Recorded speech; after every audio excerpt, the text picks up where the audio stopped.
এটা কি করছো? বেগুন পোড়াচ্ছ? বেগুন পোড়াচ্ছি, শনিবার না। এর ভিতরে কি কি দেবে? একটু টমেটো দেবো, একটু ধনেপাতা দেবো, কাঁচা তেল, সর্ষের তেল। কাঁচা তেল দিব, একটু একটা শুকনো লঙ্কা দিয়ে মাখাবো। ও, দারুন দারুন। পরে আবার দেখাও। এই যে ধনেপাতা দেবো বন্ধুরা, এই টমেটো দেবো, বেগুনটা পুড়িয়েছি, ওপরে চামড়াটাকে সুন্দর করে পরিষ্কার করে নিলাম। কাঁচা লঙ্কা আর এই যে কাঁচা লঙ্কা, আর সর্ষের তেল। হ্যাঁ একটু কাঁচা লঙ্কায় নুন দিয়ে ভালো করে নেব, তাহলে লঙ্কাগুলো ভালো করে ভাঙতে সুবিধা হবে। ঠিক আছে। আর সর্ষের তেল দেবো। আর এই সর্ষের তেল ভালো করে দেবো, দিয়ে, দেবো। হ্যাঁ দাও, দিয়ে এই যে বন্ধুরা বেগুন চলে আসো। কে কে খাবে? খুব টেস্টিকর খাবার।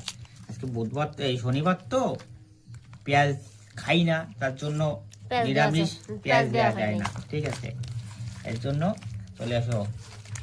ও, জিভে জল এসে গেছে, সেই টেস্ট হয়েছে তো। ও, খুব টেস্টি হয়েছে।